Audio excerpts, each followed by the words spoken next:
परम दयाल परम प्रेममय श्री श्री ठाकुर के चरण कमल में मेरी कोटि कोटि प्रणाम। परम पूजनीय श्री श्री बर्मा के चरण में कोटि कोटि प्रणाम। परम पूज्यपाद युगाचार्य श्री श्री बरदा के चरण में कोटि कोटि प्रणाम।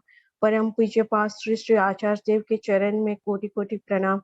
उसके साथ गुरु परिवार के सभी के चरण कमल में मेरी कोटि कोटि प्रणाम। इस सत्संग में आज उपस्थित सभी को मेरी रानंदित जय गुरु और प्रणाम निवेदन करती हूँ।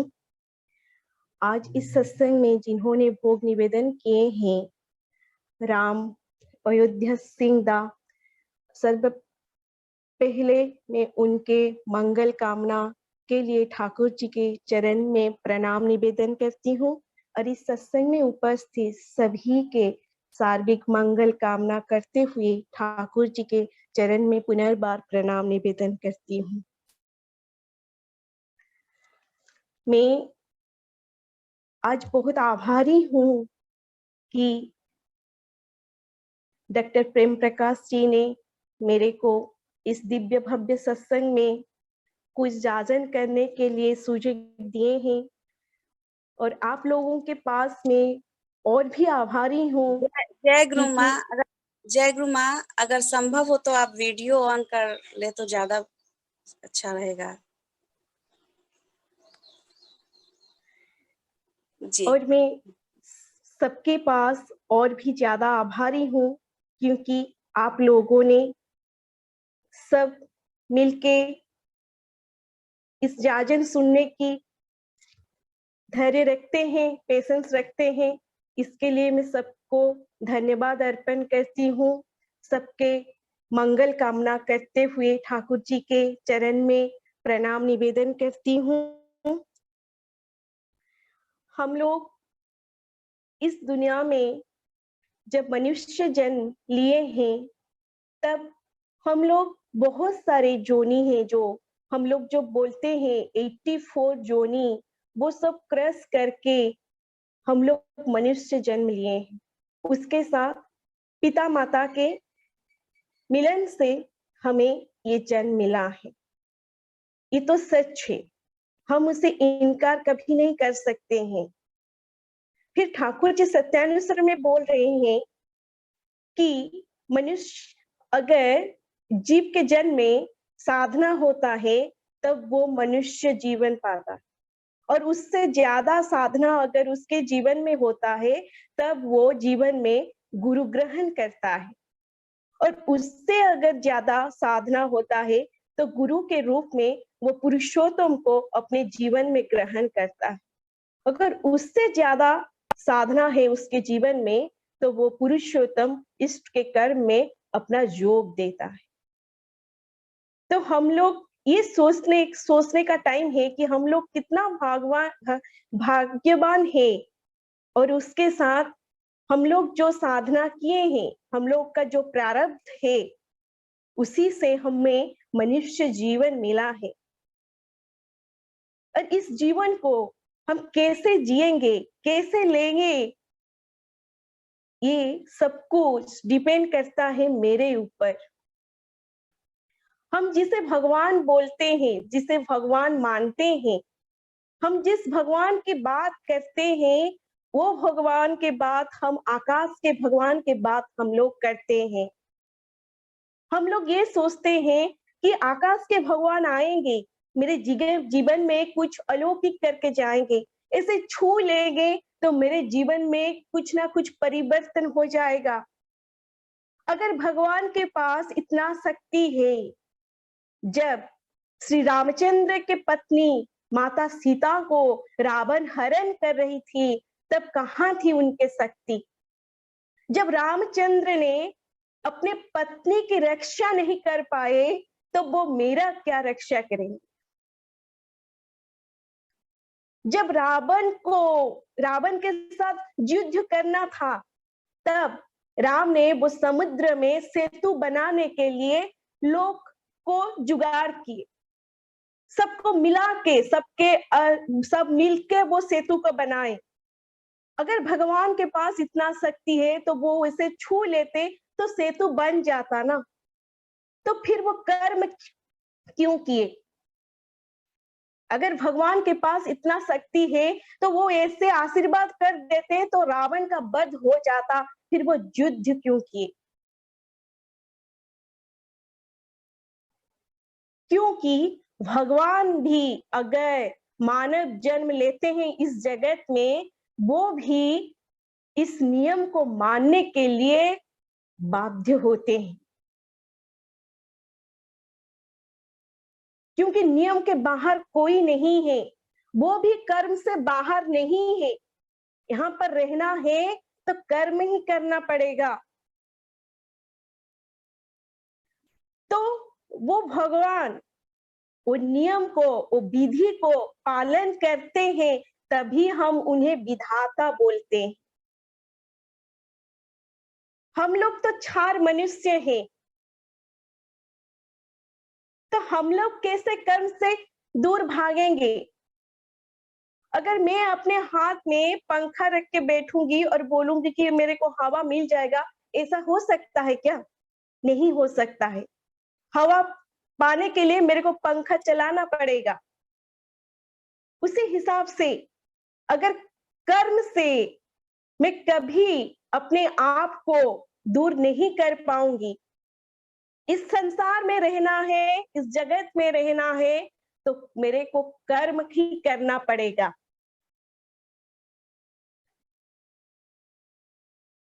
तो वही जो कर्म के बारे में हम लोग बोलते हैं, कि हम लोग बोलते हैं कि ठाकुर जी है, भगवान है, मगर वो भगवान मेरे बात सुनते नहीं है, वो दयालु नहीं है। तो हम लोग ये बात, अगर एक कहानी जो है, ये जो कहानी एक सुने हैं कि कल्पतरु के कहानी, कि एक जंगल में एक पेड़ था, उस पेड़ के नीचे जाके बैठने से कोई अगर जो भी कुछ मांगता था उसे वो मिल जाता था।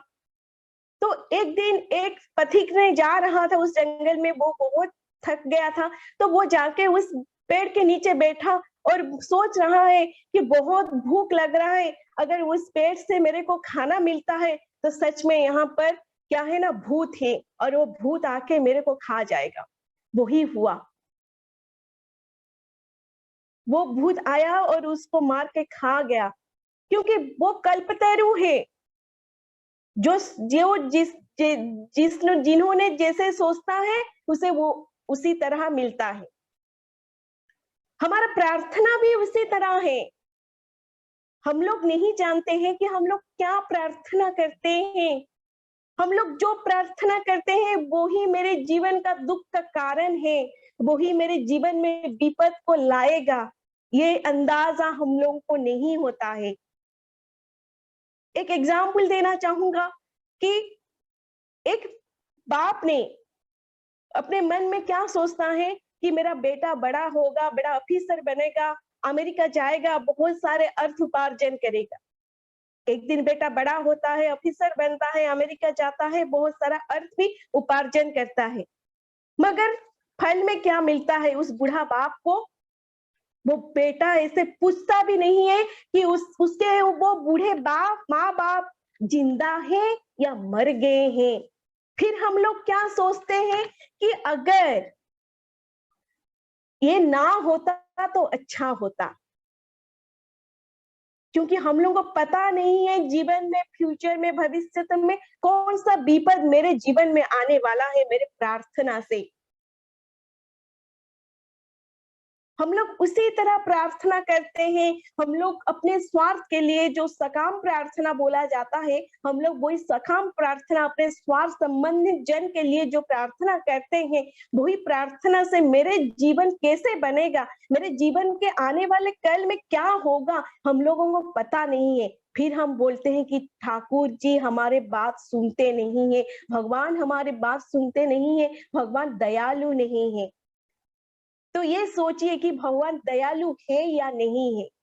दयालु है इसलिए हमें रक्षा करते हैं, हमें बख्श देते हैं कि जीवन के वो कठिन समय ना आए। इसीलिए वो हमारे जो इच्छा है, वो जो हमारे प्रार्थना है, वो उसे मंजूर नहीं करते हैं।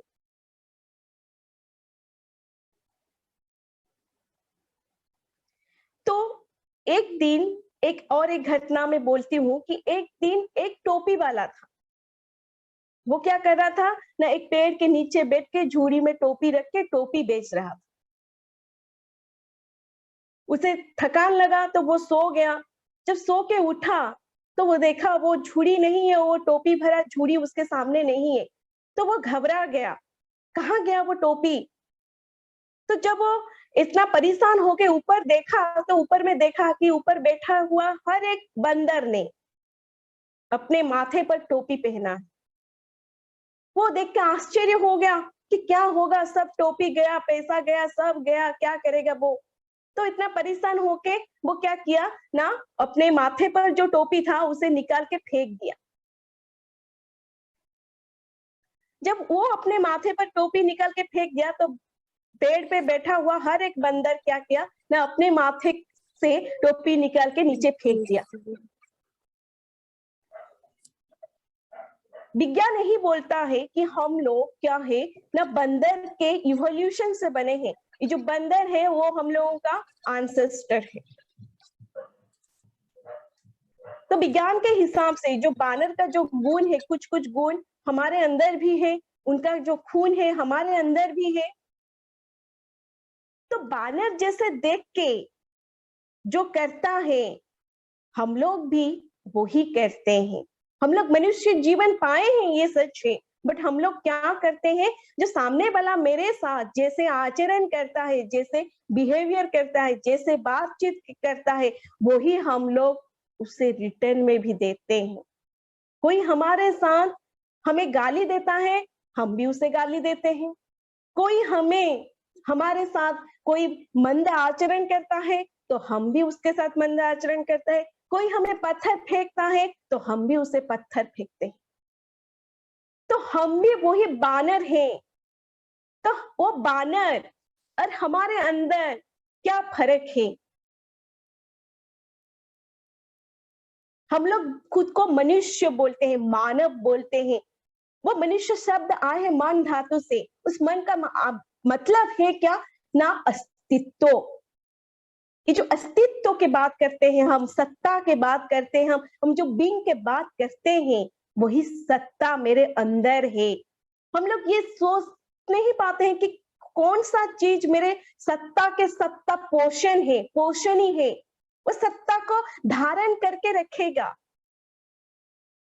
कौन सा काम से कौन सा काम मेरे सत्ता के लिए सही है, कौन सा काम मेरे सत्ता के लिए गलत है। जब हम ये सोच पाते हैं कि कौन सा काम सही है, गलत है, मेरे सत्ता को धारण करने के लिए और मेरे सत्ता को वर्धित करने के लिए कौन सा काम अच्छा है, तब हम मनुष्य कहलाते हैं। अगर हमें कोई गाली देता है, तो हमें कोई मंद आचरण हमारे साथ करता है, कोई हमारे साथ रूड बिहेवियर करता है, अगर हम लोग वहां पर सोचेंगे कि ठाकुर जी होते तो हम ठाकुर जी क्या करते, अगर ठाकुर जी के साथ वो सब होता तो ठाकुर जी क्या करते, इस कैसे होगा। क्यों ये लोग ऐसे सोचेंगे। जब उसके जीवन में कोई आदर्श होगी, कोई इष्ट होंगे, कोई गुरु होंगे, उसके जीवन में कोई आधार रहेगा, तभी वो सोचेगा। जैसे बोलते हैं ना, मिरर मिरर में हम देखते हैं तभी हम खुद को सजाते हैं कि इस कमी रह गया, वो कमी रह गया। अगर हम खुद को मिरर में नहीं देखेंगे तो हम कैसे जानेंगे कि कहाँ पर कमियां हैं। वैसे ही ये आदर्श जो कहते हैं, हम जो इष्ट बोलते हैं, जो गुरु बोलते हैं, वो एक मिरर है।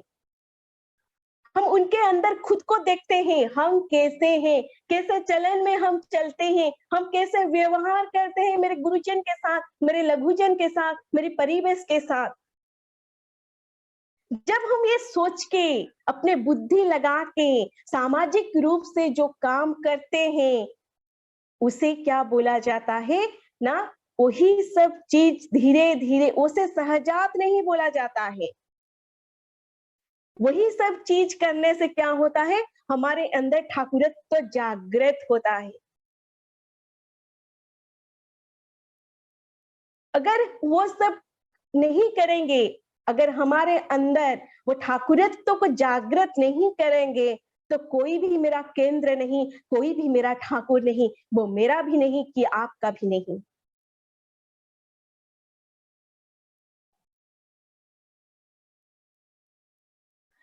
अज्ञानी वही है जो भगवान को वो मंदिर में, मूर्ति में, गिरजा में, मस्जिद में ढूंढता है। ज्ञानी वही है जो अपने अंदर भगवान को जागृत करता है।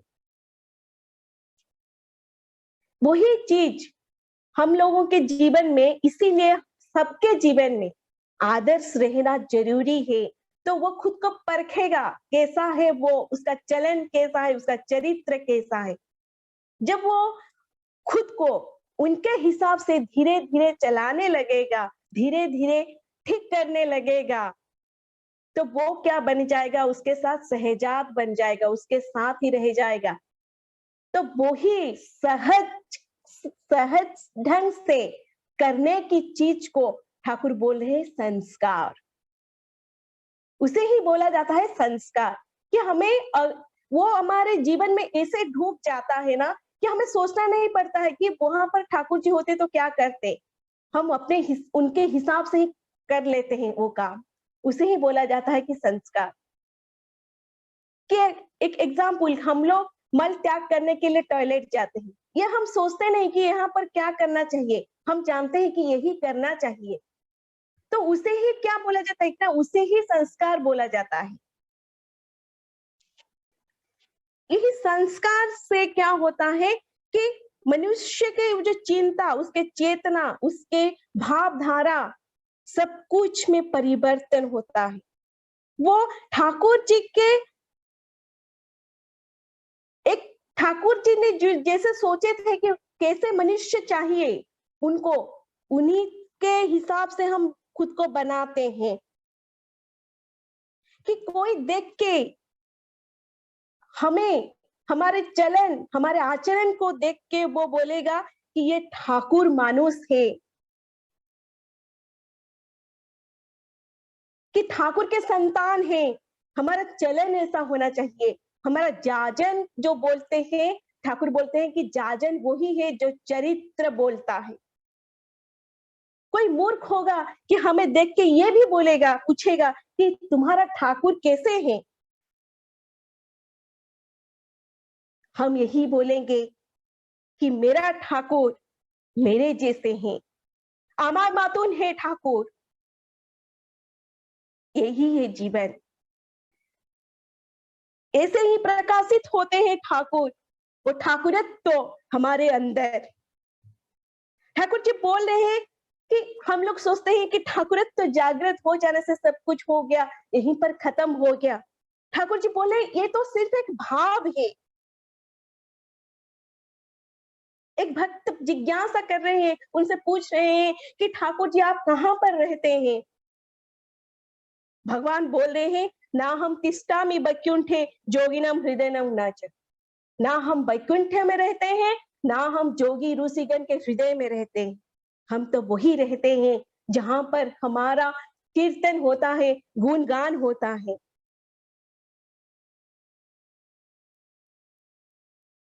तो हम लोग जहां जाते हैं, हमारा कर्म करते हैं, जहां पर भी जाते हैं, हम लोग उनके बाद जब बोलते हैं, जब हम लोग जाजन करते हैं, हम कोई दीक्षा के लिए जाजन नहीं करते हैं, हम कोई सत्संग के लिए जाजन नहीं करते हैं, हम खुद के लिए, खुद के स्वार्थ के लिए जाजन करते हैं। मैंने पहले क्यों बोला कि आप आज मेरे को ये जाजन करने की सुजोग दे के बहुत बड़े उपकार किए हैं मेरे ऊपर। आपको अभी पता चलेगा क्यों मैंने ऐसा बोला। ये जो जाजन है ना, वो स्वार्थ छड़ा अन्य कुछ भी नहीं है।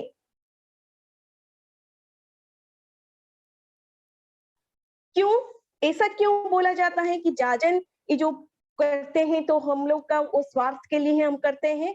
क्योंकि ठाकुर जी बोल रहे हैं कि मनुष्य जब प्रार्थना करता है, वो प्रार्थना दो प्रकार का होता है। एक सकाम प्रार्थना होता है और एक क्या होता है, निष्काम प्रार्थना।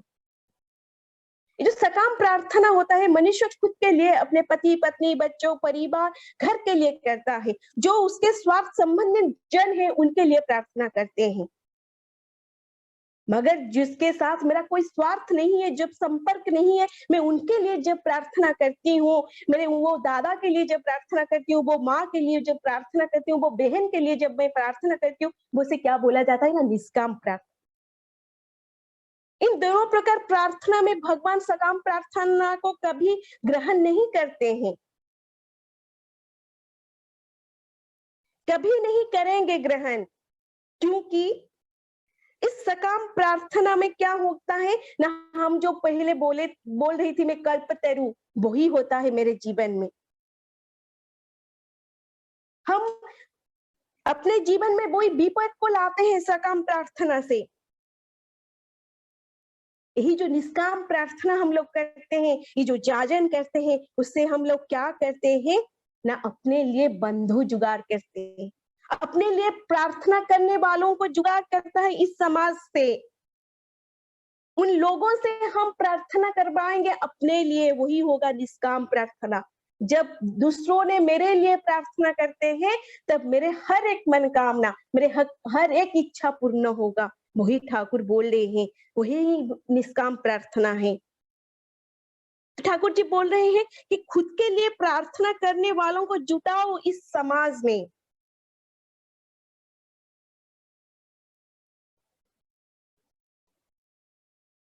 वही एक उपाय है जहां पर तुम्हारा प्रार्थना पूर्ण हो सकता है। इसीलिए मैंने बोला ये जाजन मैं खुद के लिए कर रही हूँ, मेरे स्वार्थ के लिए कर रही हूँ। ठाकुर जी से पूछा जा रहा है कि ये जो प्रार्थना सुनने के लिए एक ही उपाय है क्या, और कोई उपाय नहीं है? ठाकुर जी बोल रहे हैं और भी एक उपाय है ना। वो क्या है ना, ये आचार्य देव बोल रहे थे एक जाजन में, उनके एक दोस्त है झंडूदा, उनके एक जान पहचान है, उनके वो दादा का क्या है ना, बेटा, एक जवान बेटा नौकरी कर रहा था कोलकाता में। वो नौकरी करते वक्त उसके टीममेट के साथ कुछ झगड़ा हुआ है, कुछ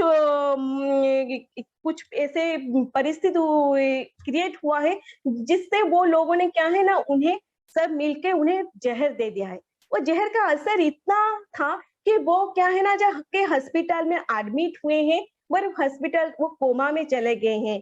तो वो बेटा का लाचार बाप रो रो के आके वो आचार्य देव के से निवेदन कर रहा है कि मेरे बच्चा का जीवन भिक्षा दे दो मेरे को। आचार्य देव के वो जान पहचान थे, तो आचार्य देव बहुत गुस्सा होके उन्हें डांट रहे हैं, गाली दे रहे हैं कि तुम ऐसे क्यों बोला, तुमने ऐसे क्यों बोला कि ठाकुर जी मेरे बच्चों, मेरे बेटा का जीवन मुझे भिक्षा दे दो, तुम होते कौन हो ऐसे बोलने वाले।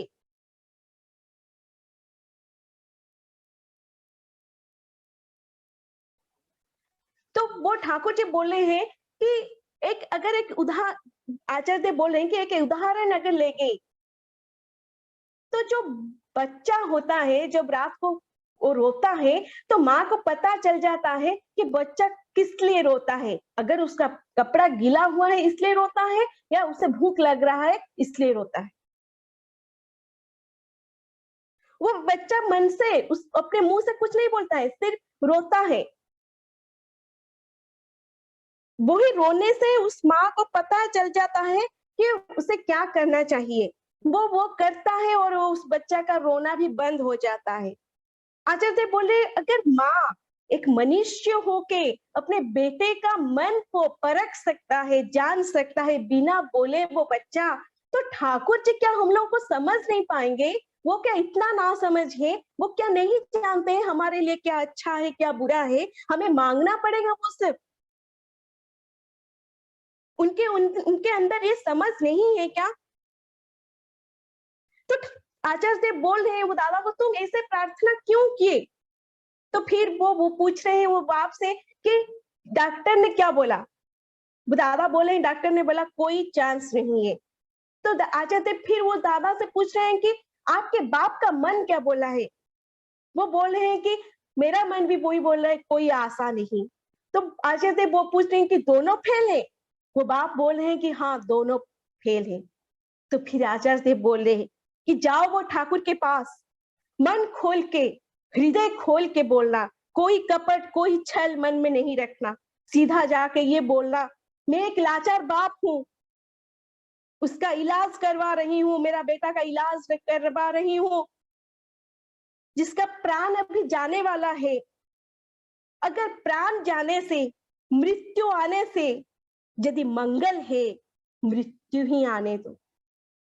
और प्राण अगर बख्श देने से मंगल है तो प्राण ही लौटा दीजिए। जो मंगल है वही कीजिए। हम लोग प्रार्थना में वही बोलते हैं कि आपका ही मंगल मेरा ही मंगल। उसी तरह प्रार्थना करते करते हुए शाम को दोपहर हुआ, उसके बाद दोपहर के बाद शाम जब हुआ तो बेटा उठ के बैठा और वो अपने माँ से खाना मांग रहा है।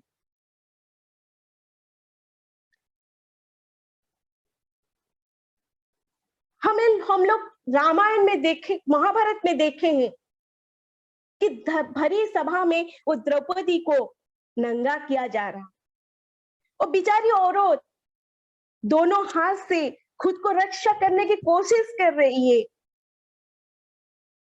वो अपने खुद, अब कोई नहीं आ रहा है उसे रक्षा करने के लिए, वो अपने हिसाब से अपने बल प्रयोग करके खुद को रक्षा करने की कोशिश कर रहा है।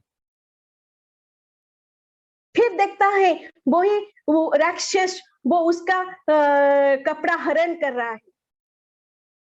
फिर वो चित्कार करता है, मन ही मन बोलता है, हे मधुसूदन मेरे को रक्षा करो, मेरे को रक्षा करो।